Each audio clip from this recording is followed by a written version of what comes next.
ভিডিওটা ছিল গত জানুয়ারিতে, আর আমি এখন এডিট করছি। হ্যালো, আসসালামু আলাইকুম, সবাই কেমন আছেন? আশা করি সবাই সুস্থ আছেন, ভালো আছেন। আমার বান্ধবীর বিয়ে ছিল, আর এটা ছিল তার ব্রাইডাল শাওয়ার, যেটাতে আমরা 3জন যাচ্ছিলাম, আমি আমার 2টো মেয়ে। সুন্দর করে সাজুগুজু করে, যেহেতু হোয়াইট থিম ছিল, আমরা সবাই হোয়াইট করেছিলাম, আর ব্রাইডটা একটু কালারফুল করেছিল। সেখানে আমি ব্রাইডের ফটোশ্যুট করে দিচ্ছি, যেহেতু আমি সব জায়গাতেই ক্যামেরাম্যান, আমাকেই ফটোশ্যুট করতে হয়।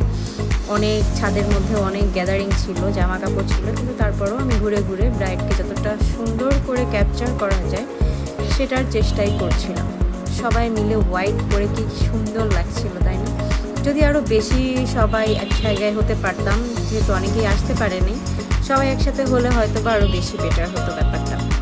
তারপর এখানে বাচ্চারা আলাদা আলাদাভাবে আনন্দ করছিল, আর আমরা ফটোই তুলছিলাম, কারণ ফটো তোলা ছাড়া ব্রাইডাল শাওয়ারে সেরকম কোনো আর এক্সট্রা কোনো কাজ ছিল না। তো আমরা সবাই সেজে গুজে ছাদে ফটোশ্যুট করছিলাম। আমাদের ব্রাইডটা একটু শাই টাইপসের, সেরকম একটা ছবি তুলতে পছন্দ করে না বা অভ্যস্তও নয়, কিন্তু তারপরেও সবাই একজনের পর একজন সিরিয়াল দিয়ে তার সাথে যাচ্ছে, ছবি তুলছে, আর আমি ক্যামেরাম্যান ক্যামেরা হাতে দাঁড়িয়েই আছে, একজনের পর একজন যাচ্ছে, আর আমি তার পিকচার ক্যাপচার করে দিচ্ছি। এরকম আমাদের ব্রাইড সাজা গোজায় এতটাই শাই যে সে একটু কাজল আর জাস্ট একটু লিপ বাম ছাড়া আর কিছুই দেয়নি। তার থেকে মনে হচ্ছিল আমরা সবাই আরও এক্সট্রা করে সেজে গুজে একদম অস্থির হয়ে গিয়েছি, কিন্তু সে তার মতো সাজে নেয়। আমার ক্যামেরাম্যান ছিল আমার মেয়ে, সে বারবার আমার মুখের ওপর যে ক্যামেরা নিচ্ছিল, দুষ্টামি করতেছিল, ক্যাপচারের থেকে বেশি ও দুষ্টামি করছিল। আর এখানে আমরা 3 বান্ধবী দাঁড়িয়ে গিয়েছি। আমরা 3 বান্ধবী প্রায় 12 থেকে 13 বছর ধরে একসাথে আছি। 3 বান্ধবী দাঁড়িয়েছি ছবি তোলার জন্য। আর যে ভণ্ডারে দিয়েছি, ও তো পিকচার ক্যাপচার করতেই পারে না, তারপরও ক্যাপচার করছিল যে যেমনই হোক। এখন সিচুয়েশন, আমি তো রেগে গেছিলাম যে ওর একটা ফটো আমার পছন্দ হচ্ছিল না। দেন এই তো ওকে ঘুরিয়ে সুন্দর করে একটা ভিডিও নিয়েছিলাম ওই দিন, যে তোর আর আমার একটা স্মৃতি থাকুক।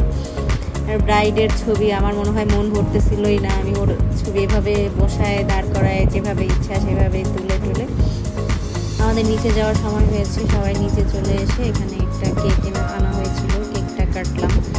এখানের ভিডিও সেরকমভাবে নেওয়া হয় নাই, কারণ আমরা মজাই করেছি। আমরা সেভাবে ভিডিও যা করার বা ছবি যা তোলার, আমরা সবাই ছাদেই তুলে এসেছিলাম।